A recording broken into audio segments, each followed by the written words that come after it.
Well, hello and welcome to I Love Gay today. And we are here with a recurring guest and friend, Robin Gray from the UK. How are you? All the way from the UK. I'm very good, Matt. How are you? Fantastic. No, it's great to have you back here. And when I say the UK, I do believe you're still in Birmingham, right? I'm still in Birmingham in the Midlands. Yeah. Oh, I was there a few years ago, as you remember, and Yep. had a great time and found everybody like they spoiled me rotten when I was there. Much better than London or Manchester, but don't tell anyone I said that. I love it. But Robert, you're with Gaming Magazine, and we've spoken before here on our show. But at the beginning, you guys had kind of launched this Gaming Awards, and it's moved around to different networks and so forth. But you've got a lot going on. It's the fifth annual, and tell us a little bit about what's happening. Yeah, absolutely. As you say, Matt, it's the fifth annual Gaming Awards. We announced them, I'll say yesterday, but I actually mean Tuesday, depending when this interview comes out. Yeah. But we announced them, and we're celebrating our fifth year with the exciting news that we're launching this year, and we're actually broadcasting on World of Wonders WoW Presents Plus app, which is a huge opportunity for us and a huge sort of step forward for the awards that have always previously aired in a kind of YouTube slash Twitch combination. Yeah. And this is a real kind of mainstreaming of what we do. And I'm really excited about it. Yeah. With World of Wonder, I know I've seen them, and so I mean we've all seen them on with RuPaul's Drag Race and so forth. But in general, I know they're strong with streaming. Will this help you to Mhm. perhaps get the show out there and onto more and more big screens, as well as our small? Yeah, absolutely. I mean, YouTube and Twitch is kind of it's synonymous with your computer or it's synonymous with mobile phones or tablets. And it is theoretically possible to be able to watch like YouTube and Twitch on big screens in the lounge, but it's not the easiest or the first thing you think of.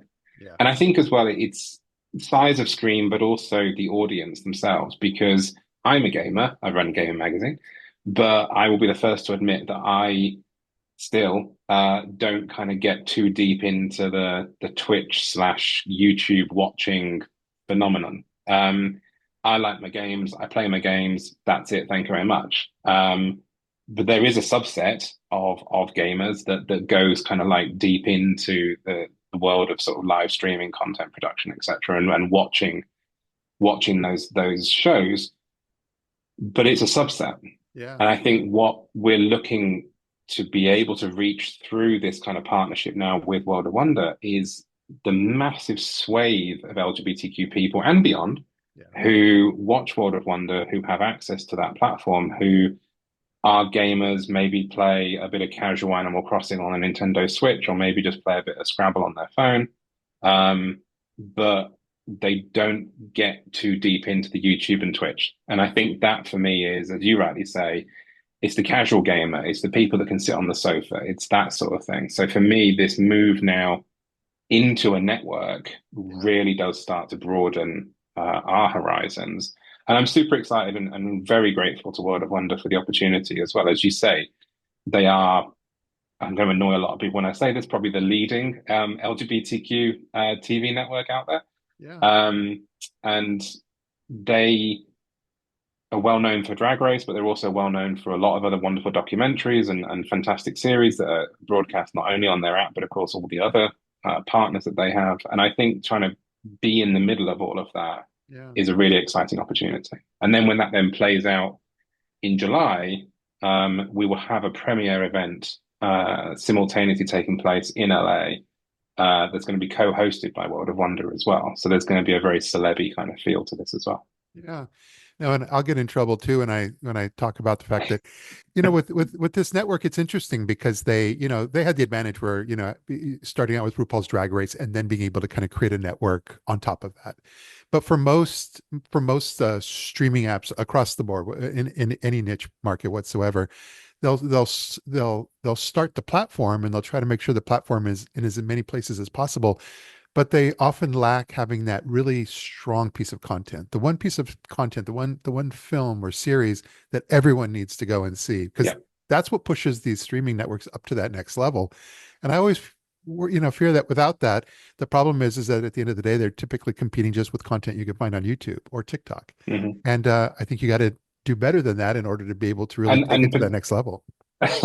and again, I love all of our other fellow LGBTQ TV networks out there because we've produced other TV shows that are currently sitting on some of those networks, and we love you and props to you. But absolutely, having that kind of platform that is available, and the show content that is available, and of course we know them for Drag Race, but actually their back catalogue of sort of library shows is phenomenal. Yeah, yeah, Going back actually earlier than Drag Race even, yeah. because they were involved obviously back in the day with the RuPaul show back before, way before all of that sort of like racing began. It was RuPaul sat on a sofa. But I think it's, for me, it just being part of that world, filming at their studio, it really for me is going to be a real sort of wow moment, to give the pun of wow, of sort of dropping into that space. Yeah. Well, I mean, you can only go up from here. I mean, last year you had what I saw from your website, 1.4 million people had watched 1.4 last year's million people, awards. and that was absolutely, yeah, and that was a kind of real piecing together of, we did a very virtual one last year. Each year we never quite have landed on a perfect formula, and we're always keen to experiment. And year one was it was under COVID conditions, so that was fully virtual and was five of us stood in opposite corners of a room. Year two was a kind of hybrid event that we filmed live in London, and although a live broadcasted show is probably the epitome of what everyone's after, it's the one that causes you to have so many sleepless nights because it's a live show. Um, Three was in New York. That was a pre-record, which we then broadcast, but had people in the room. And then last year's one was completely virtual. But the beauty of that was we did the recording for it a few months in advance. So we had so much time to prep, and really treat it as a TV show as opposed to we're pointing a camera at an event kind of thing. Yeah. So we had a lot more creative control. We had a lot more ability to kind of chop it up and make sure we were getting the clips that we needed. Um, and that's why this one this year is going to be a very similar production, but with the added bolt on of that kind of in-person premiere moment in LA. Well, I was also noticing from your website though that with the audience that you have, you're bringing on some good sponsors, including Gay Water, which was a company we had interviewed about a year ago. So you're in good company. Absolutely. I mean, Gay Water, absolutely fantastic people. We love them to bits. It is their entire brand. Every time I look at the website, just makes me giggle in a kind of childish kind of way, and I love that. So kind of opening up more of the world to their kind of like queer puns and stuff, I think is an absolutely perfect opportunity. We also have My Nerd Life, who are a wonderful gaming apparel company that are sponsoring our Geek Entertainment of the Year award.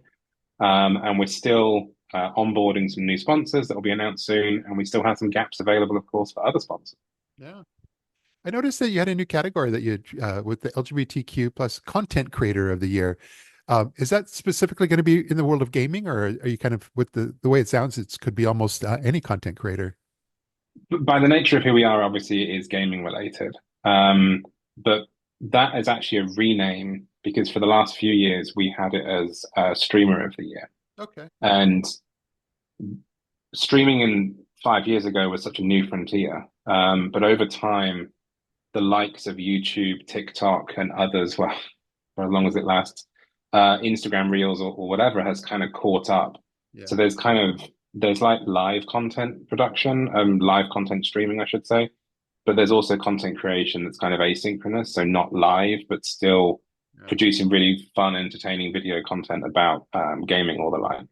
So we'd always, for the last couple of years, had a few YouTubers kind of circling around, sort of saying, "Can I do this? Can I enter that?" So we thought that this year we'd rename it and just be really super clear that it is kind of content creator of the year. Yeah. Of course, it's still sort of fitting into our sort of box of gaming.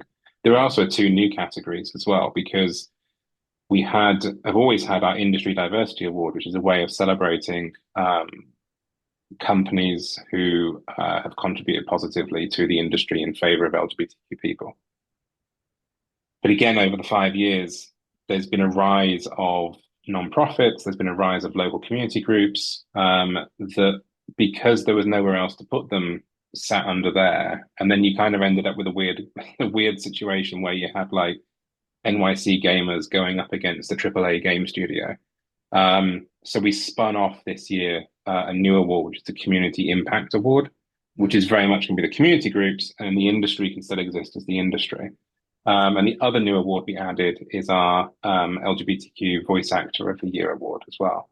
And voice acting is something, obviously, it's been happening since the year dot, but queer representation in voice acting, people are getting to know the voice actors as well, thanks to the likes of some of these conventions, thanks to sort of more of this kind of content creation influencer kind of role that voice actors are starting to take on as well. So whereas it used to be kind of almost an invisible job, voice actors now are kind of becoming more and more central. And as such, there's been a kind of large swathe of them coming out recently. So we want to make sure that we're kind of celebrating that part of the industry too. Nice. And I know that all this it's a few months away, but it's going to come up on, especially for you guys, much quicker. It's going to be right around the corner. But exactly. This is when the starting gun has been fired, and it's now basically 5 months of me running around like a headless chicken. But no, the nominations are open. So 10 out of the 13 categories are available with public nomination submissions. Yeah. So people can go to gamingawards.com, gaming with a Y, so GAYMING awards.com, and submit their preferences.